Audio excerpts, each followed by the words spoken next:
know, and I think, there's something to be said for that. I mean, obviously, you couldn't put that sort of thing out because you'd have a lot of people. There will be some fool who would try it. No, they ain't gonna change the system because me and you had a podcast for 1,000 people that just mentioned the fact that Pete and Dave sit tight in a classic black cab. Tales of the city they love to pass from the tower to the west, and they ride and they chat. Thank you for supporting our channel. Thank you for supporting Wizan. Please like, subscribe, comment, and hit the notification bell for any future videos. I've got something for you. Go on. If I was Santa Claus and I said to you, you're allowed one knowledge present, something you can do to knowledge, we're only allowed one. What's the one thing you'd do? You got to give me I'm going to get a present. You get a present. Yeah, you can do anything to the knowledge you want. Oh, I could change anything. Yeah, to knowledge. anything. So I can change one thing. One thing. That's it. And I think in some way, am I being altruistic, trying to make it better for everyone, or am I making it better for you myself? What you can't do is make it easy. You can't lower the standard and say, everyone, you only need to ask a couple of questions. Yeah. It can't be lower the standard. It can't be that. But I might have a long list of things.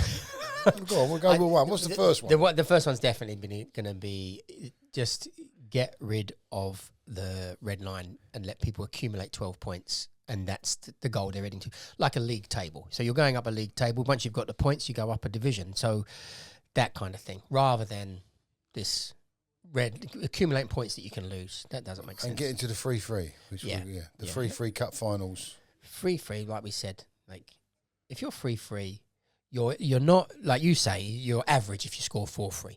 But if you score 3-3, you're kind of already saying you're either very, very good and had a lot of bad luck, which is going to be someone at some stage. But in general, you're going to be the people that are not completely rubbish at the knowledge, because you got 9 points at some stage, but you're not the best at it. So not being the best at it, you're now going to have an appearance that is going to be harder than any other appearance for any other person, because the extra added pressure is going to make this particular appearance different to any other appearance you've ever had.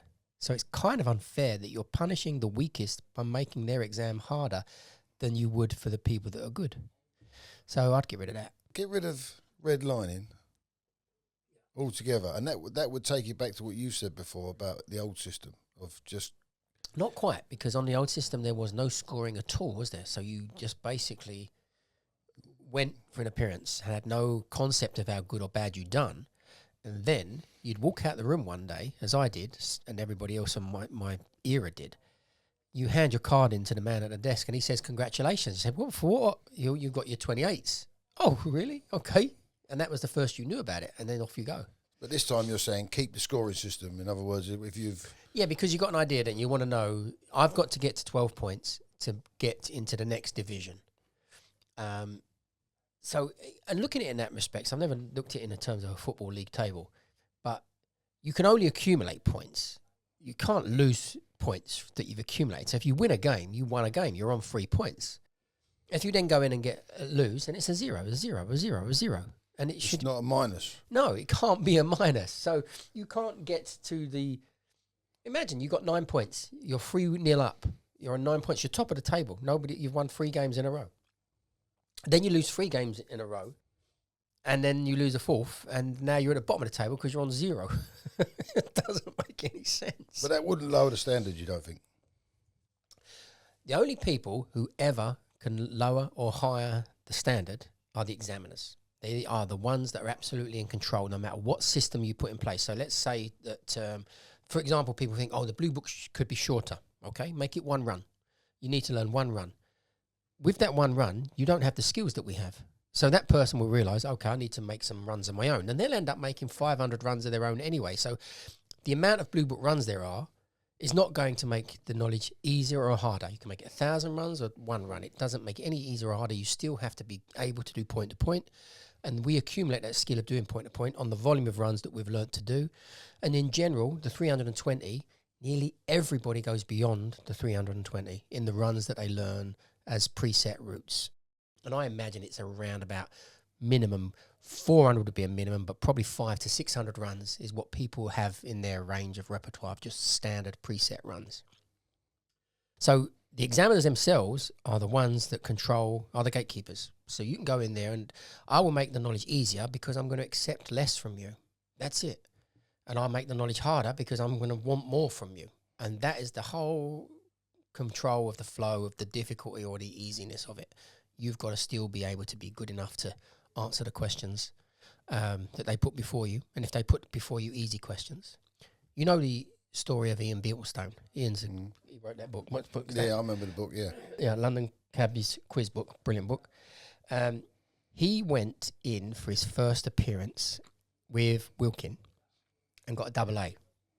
So he was given his 28s on the very first appearance. Now, those that are watching, you don't get a double A anymore. But given his first appearance, double A, he gave him a double A because he asked him for standard set routes that you could have learnt from the runs that we'd written, and Ian had learnt them. So he was putting it on a plate, and Wilkins' idea was to kind of buck the system and say, look, this is a bad idea, having this, because I can just ask them 4 Blue Book runs, they can answer them, and I have to give them a double A. He was always trying to annoy the system. So he got his double A and was on 28s, but then he went through 28s, got redlined, and ended up back on 56s. So it was one of probably the worst things that could have happened to him. But it was nowhere near good enough. Anyone could have answered 4 Blue Book runs. And if the knowledge is just test us on runs, we have a target, we have a curriculum, but we're not. We're actually tested like mathematical geniuses. We're learning our times tables, and then we're tested on the square root of pi divided by the quantum mechanics division of whatever we're trying to do. It's like, you have to be very, very good at what we do. There is no... and it does seem that they're more and more moving towards this curriculum idea that there's 1,000 runs, go and learn them. There's 6,000 points, go and learn them, come back, and you're done. We can do that. But that takes away our deduction skills that we have. You can ask any cab driver, how would you get from here to here? They'll all have slightly different solutions, but they've deducted the answer. Like being asked, ask a dart player to say what's 317s, and they all know what 317s are off the top of their head. They don't actually know. They're not even adding it up.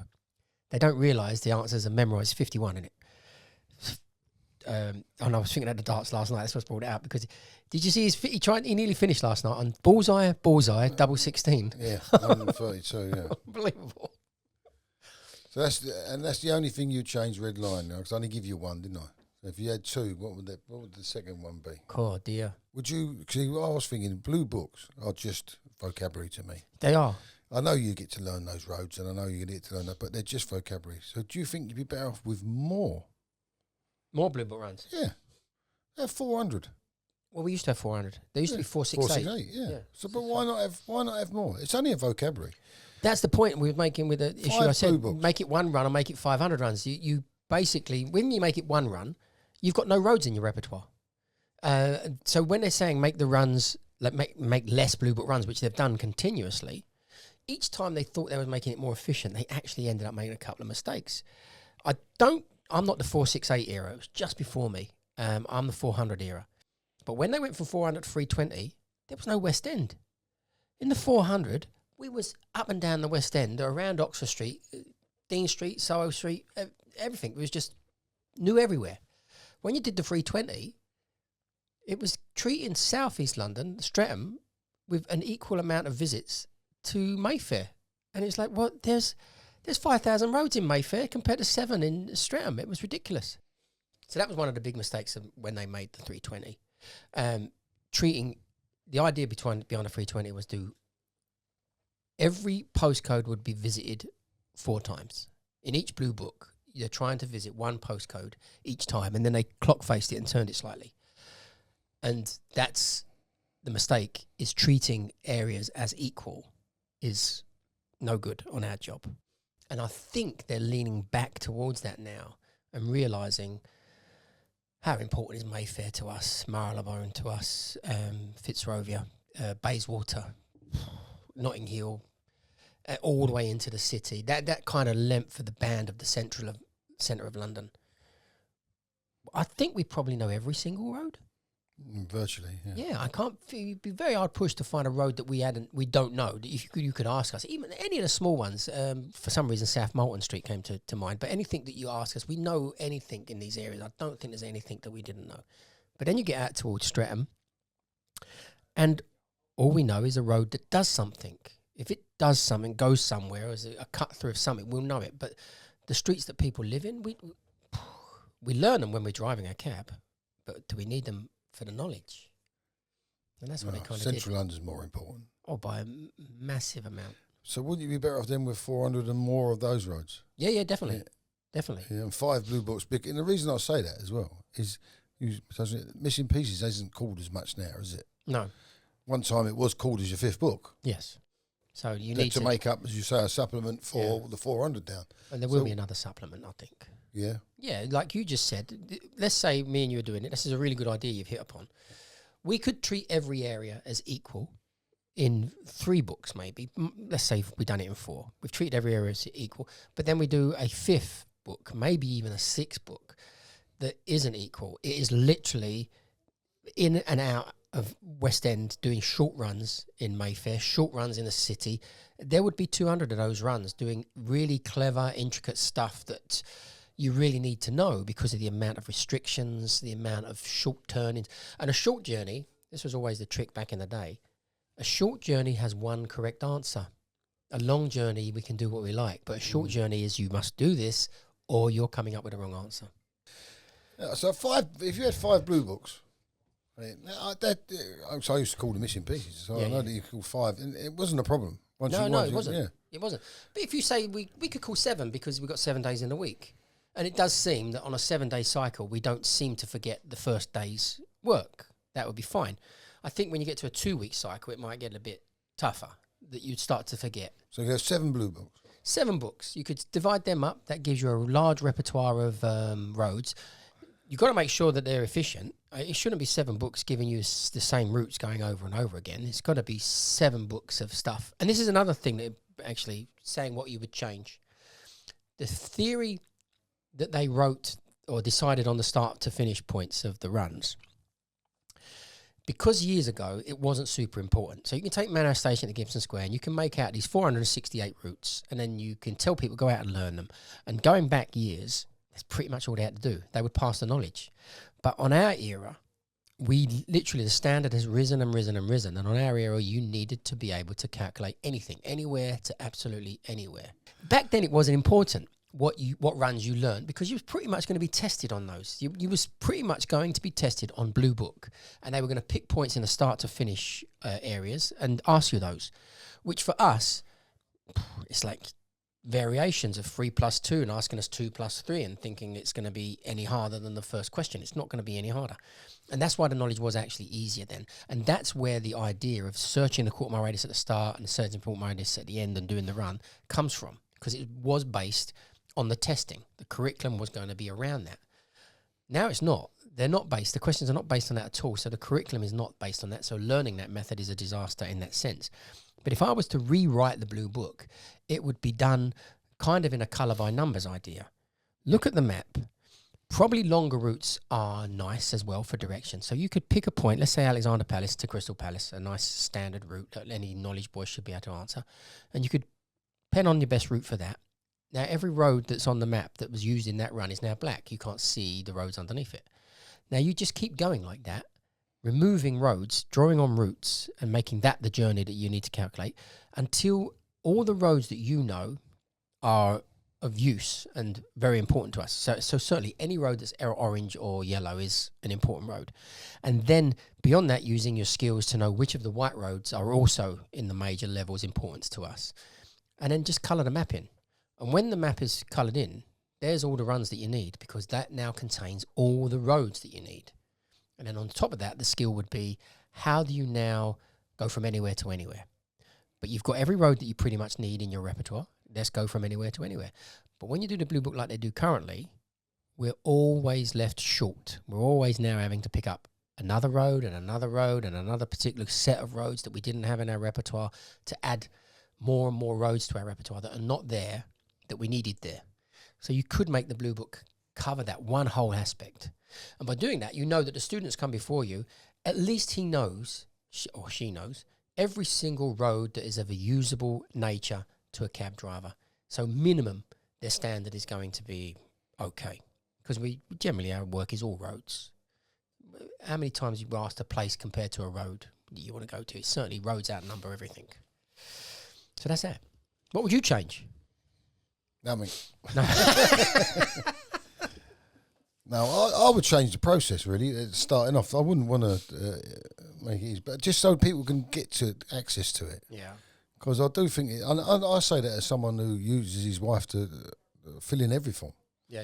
And fill in everything. I would go on there, that iPad would be launched 4 hedges down the street. As I try and go on. And as Phil was saying to us, wasn't he? You know, when they simple thing by saying ID number or another name for the number, and it is the same number, but it's just the way it's all worded. Just make it really simple. What do they call it when they make it simple?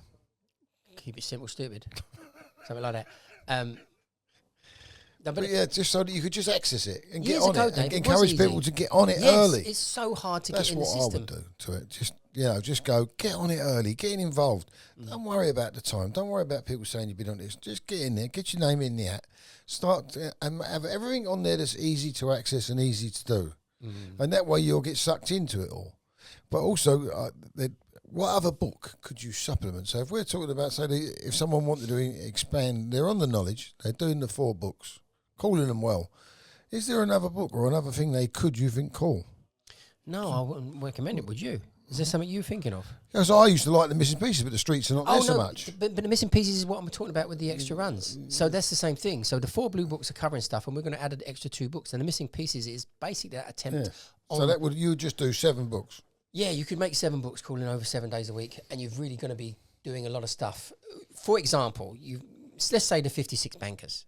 In the 56 bankers is everything that you should be able to calculate. You don't need to learn those routes. No, you shouldn't be learning those. No, but there are people that are going out learning that, and it's like, no, that isn't anything really new. It's just a line that you should be able to I deduct. always thought of it as panning for gold. In other words, I was looking for something that I didn't know. Like a reverse run when you go, God, I never thought of that, going around the one way, the other way. Yeah. It's something so obvious, glaringly obvious that you just didn't see it. Well, you've pointed out there is quite nice as well. I remember writing the reverse runs, and as I'm writing them, you came across, my estimate is about 5%.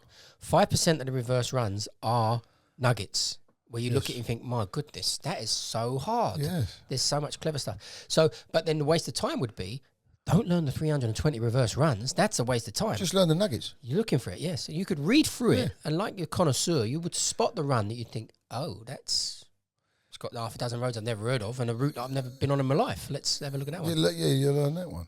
And the same if you're looking for a line somewhere. Yeah. I mean, I don't know. I don't look at it. It's Steve Thomas's. Yeah. No, he always had great lines across the place. Yeah. Don't learn them. I mean, I'll learn a couple of just learn the line in your eye. Yes. And what it does. Splitting the park. The power to regurgitate. I mean, splitting parks is always a good one. Just to get a quick line, isn't it? Just to. Well, they're wrong. A lot of people put a lot of emphasis on, certainly the examiner might give you a bad mark for something that is really, there are 3 ways around the park.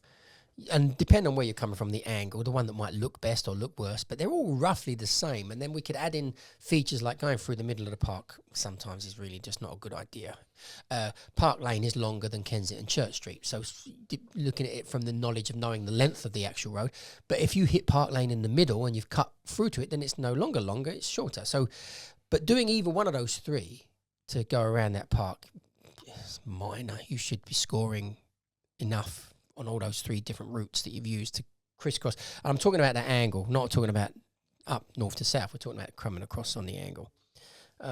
So yeah, it shouldn't be too much of a punishment. But sometimes you'd have an examiner that's decided, maybe even wrongly, that they think the best way is Park Lane, when the shortest way is going to be Kensington Church Street, which in general, rule of thumb, because of the length, it's going to be. And then you're getting a 0 because the examiner's made this extra too much emphasis on the fact that there's a bigger difference. There isn't really much difference. It's a minor thing using any one of those. About bridges, you still do the book on bridges or not? No, I used to have an idea on bridges. The thing is, you hear people say pick your bridge. So let's say there's Crouch End to Streatham. Pick your bridge from Crouch End to Streatham. No. Start running what you think is the general angle from Crouch End to Streatham, and the bridge will unfold. The bridge will just present itself. And on those kind of lines, Crouch End to Streatham, I think 9 times out of 10 cab drivers will probably come straight down, hit Blackfriars and angle across, and then probably the bridge that it will be might be Chelsea. Chelsea Bridge is probably going to be on the angle of what we try to do as knowledge students. Cab drivers are going to go with the day of the week, the traffic and everything else. They're not going to, you're not going to look for a line just to go straight in the middle of the West End and get stuck, are you? Oh, no. And you're going to skip round it. Isn't it? So if you took me to the Blackfriars Bridge route, I'd be thinking, yeah, that sounds perfectly reasonable. There's nothing wrong with that as an examiner. But sometimes the examiners can be a little bit knowledge boy. Sometimes the examiner is a little bit too much knowledge student and overemphasizing the fact and misses the point that it's all about distance and then the subtlety in the fact that it isn't that much longer with what you've done. And especially at 50-60s, when you're first starting out, should you be that worried about knowing the bridge from the start?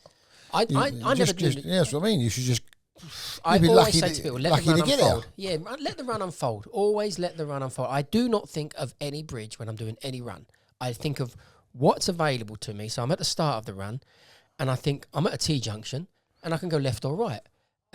So what bridge do I want? Sod the bridge. Let's pick left or right, because the right is going to take me north, and I definitely don't want that, so I have to go left. So the road itself is answering itself. And very rarely do you end up in a spot where the left or the right is a 50-50. So in a sense, if we're trying to go straight on that way and we've got left and a right, there's a chance there this is 50-50 because we're going to go left and then left and then right, or right and then left to try and keep going in that direction. So now you do have a little bit of a dilemma, but in those instances, I always tell the students, just pick one, and eventually over time, you'll understand what was the better of the two with experience. But both of them are probably going to end up being roughly similar. And I think this is similar to the idea about the 3 runs across the top of the map. You've got 3 routes mainly coming all the way across northwest London to East London, which is you can go above Hampstead Heath, you can go below Hampstead Heath, or you go through Camden and Swiss Cottage. I'm not going to go as low as the Marylebone Road because it's kind of a different idea completely. But those 3 ideas consist of 3 main routes, and they all do preset ideas of how you stay on those 3 routes. But every route you do across northwest London will be an element of those 3 ideas, and you just pick one. And then let's say we pick going above Hampstead Heath to get all the way across to Lea Bridge Road or something like that. It's not going to be the best one, but it ain't going to be far off. We only had another choice of going under Hampstead Heath or Camden Swiss Cottage, so it's like it's going to be within the realms of being okay.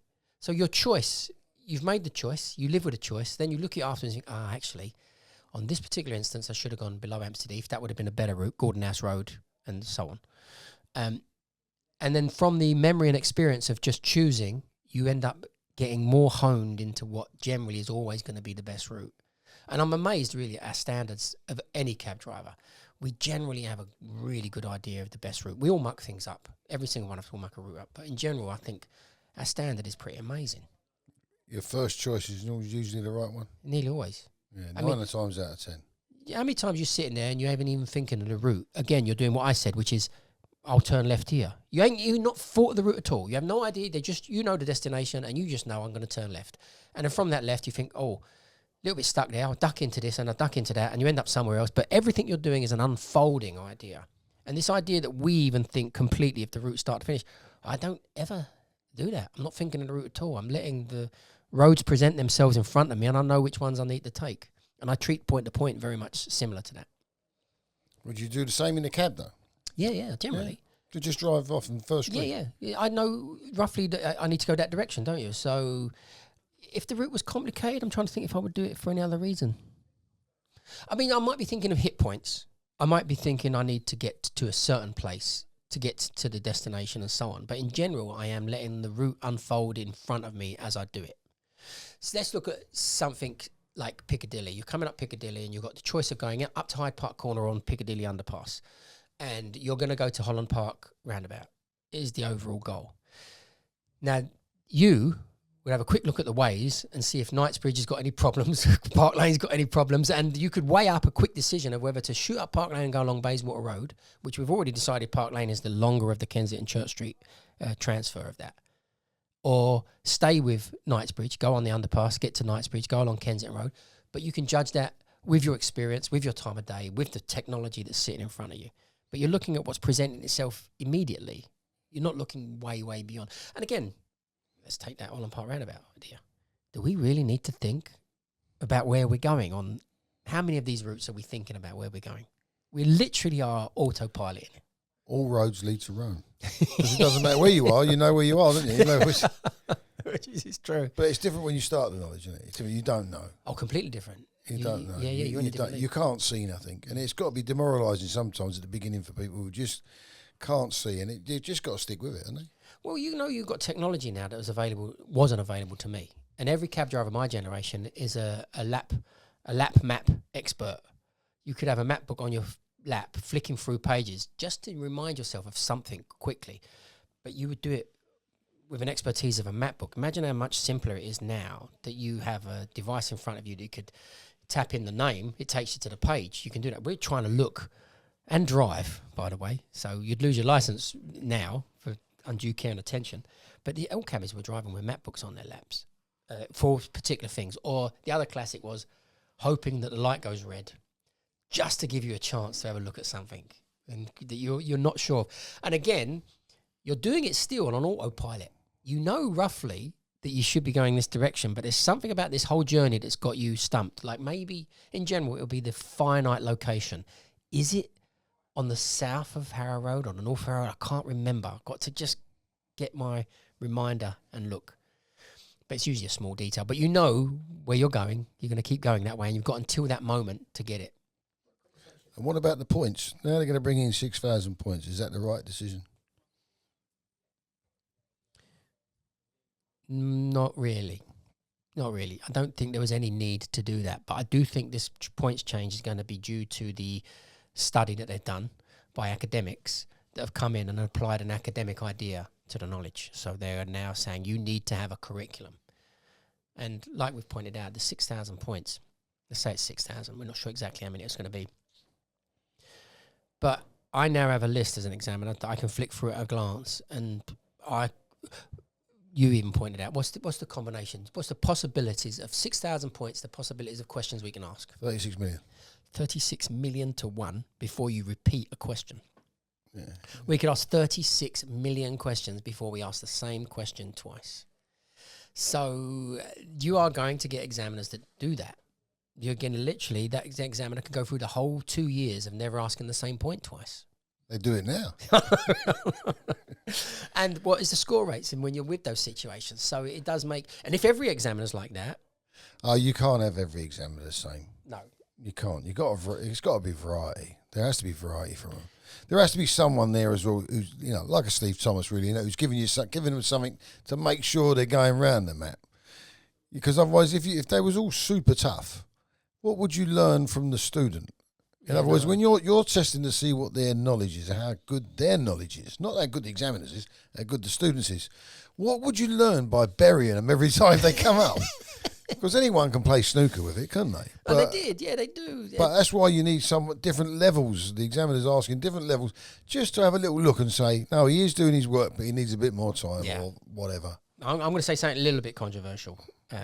So there's always been a notorious examiner, always. I think Mark Gunning's level is quite high, actually. His standard's quite high. But I'm going to go back to Mr. Orms, whose level I think was quite low. And he's from a different era. So he was the one asking difficult stuff. But the way he was asking his stuff was he would go out in the morning on his way to work, coming into, at the time, Penton Street. And he would come in on his motorbike every day. And he would detour.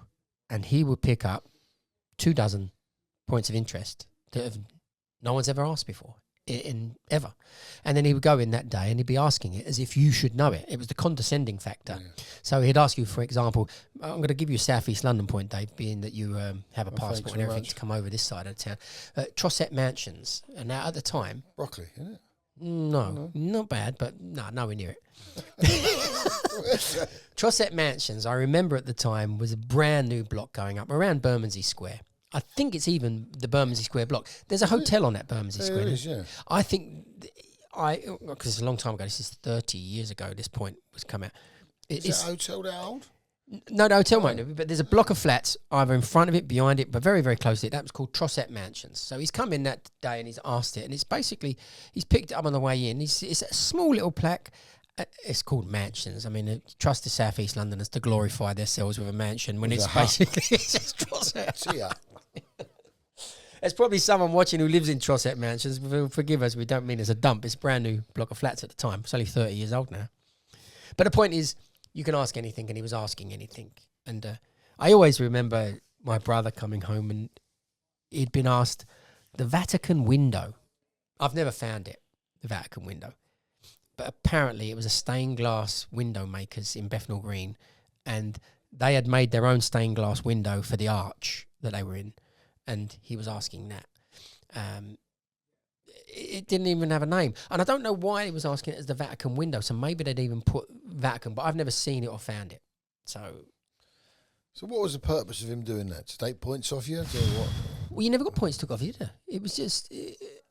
Did I tell you when he asked me the questions? He asked me something, and I've forgotten now to this day. It was a very easy question.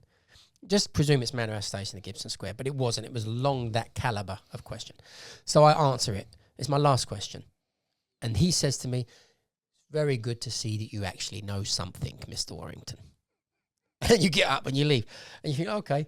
But I never would take that to heart, because my philosophy's always been, I can't work any harder. I know what I know, and what I don't know, I can't do nothing about just yet. I can only keep working and keep trying to know more. So if you catch me out with what I don't know, and I've used to teach this in classes, even if what I don't know is Buckingham Palace, if I haven't pointed Buckingham Palace yet, I don't know it. But I have done 5,000 other places that I do know and I am good at, and I'm good at what I know. Now, obviously, Buckingham Palace is not going to be in that category because we would have gone past it. But the idea is there that there's going to be big stuff that you haven't pointed yet, that your partner thinks is easy. But for you, it's not. I haven't done it. What can you do about what you haven't done and don't know? And how many people before they started the knowledge knew where BBC rehearsal studios were? I mean, it would be minute. Me. But now, people have done the knowledge. I think BBC, I'm not sure how big it is at this current day in time, but BBC Rehearsal Studios was in the top 3 all-time points ever. It was Millwall Football Club, was the most asked football club in London, is Millwall Football Club. Might have changed now. And BBC Rehearsal Studios and Paddington Station. These were kind of the top 3. And then it went into the Euston stations, King's Cross stations and stuff like that. These are the biggest points of all time. But the fact that BBC Rehearsal Studios was up there always amused me. And the fact that Millwall Football Club was the most asked football club in London, which was also quite interesting. Because Tony Bishop was the head examiner, was a Millwall fan. Pricey was a West Ham fan. Was it you who sent me that Alf Garnett clip off YouTube? Oh, that was hilarious. That was so funny. What a joke. And I don't know, you only get it if you're a West Ham Millwall fan, don't you? So if you haven't seen it, anyone, there's an Alf Garnett clip on YouTube where Do you remember what he says? he's sitting with his wife. It's what she says that's important, because they're having a little bit of a Barney, and she says something like, sometimes I think you love something more than... West Ham. I think you love West Ham more than me. And he says, I love Millwall more than I love you. Now, only a West Ham fan will know how much of a statement that is. That's a classic. Oh, dear. Anyway, we've changed the knowledge, Dave. You ain't got no ideas of what you'd change. No, I don't think... Do you know what? Red lining would have to go, yeah, for sure. But apart from me extremely... I think 6,000 points is all right. I mean... It's all right. I mean, I would have left him, to be honest with you. I wouldn't have done any... and just kept managed the points. In other words, don't allow him to go chicken shop to chicken shop. Yeah. Because I don't think you get anything from things like that. Well, I mean, I obviously wasn't a part of the era of the chicken shop to chicken shop. Is that true? Depends if you're leaving it in. Yeah, obscure one-off points that, you know, like Not that chicken PFC shop. chicken or something Oh, like that. yeah, one was... You was in a one-way street and the chicken shop's behind you. I mean, we're talking about fried chicken shops. Yes. Not a shop that sells chickens. Yeah, I have. I mean, I haven't looked at the sheet for a while now, but yeah, it used to be chicken shop to chicken shop, and you're going KFC Greenwich. Yeah. Flip it. So yeah, Mr. Smith's Chicken World Greenwich. Chicken shop to chicken shop. Yeah. There was some others as well in that calibre. What was the other kind of thing? There was chicken shop to chicken shop. Well, back in the day, I think it's closed obviously now, but the Dallas Kebab Shop, I don't know if you ever knew the Dallas Kebab Shop. So the Dallas Kebab Shop if you knew, was famous because it was an underground drinking den as well, wasn't it? Yes. Yeah, so it was a kebab shop with a little bit of a notoriety to it. If points, yeah, but I mean, so it must be hard as well to find points in some areas. Different points, you know, lots of different points. Must be hard to find some, but there are points there. And if there ain't points, why not ask the street what does something? Yeah. Yeah, even if it's a main road, because sometimes you can't pull that, can you? Oh, you would drop nose to these. I mean, that's the point as well. We're asked bread and butter stuff in our working days, a lot of roads, and yet the knowledge is made up of a lot of points when we really are asked a lot of roads. Yeah. And you take them out of context, like with the classics when there's the Albany Street, and we can, Albany Road, and I think there's Albany Terrace. You can ask these and they'll really puzzle us. And the same with the Lancasters, the Lancaster Place, Lancaster Street, Lancaster Terrace, Lancaster Road. And then King Street, and King Street. I'm pretty sure I've got 4 of them. This is a tough gig to be able to think of these. Where's the 4 King Streets? Oh, dear. Goes with Hammersmith, Covent Garden, St James's, and now I'm left with a 4th. I've done 3 fairly quickly. Give me some credit there. Come towards the city. Oh, jeez, yeah. Did you have the other 3 though, Dave? Yeah, of course I did. Yeah. Oh, why was I missing the one? Yeah. Well, Queen Street. King Street, Queen Street. How many Queen Streets are there? Are we going to count Queen Street, Mayfair as a Queen Street? Yeah, why not? Okay. Then I'm going to go 2. Where's the 2? Well, Queen Street in the city and Queen Street, Mayfair. What about King and Queen Street? Woolworth. King and Queen Street. We'll have to count it in our King Street and King Street. Dave, that was a lovely chat. Thank you very much. Guests are right. No matter the road, we won't give up the fight. We'll learn on the streets and make our dreams take flight. We'll never going back, but you are mine.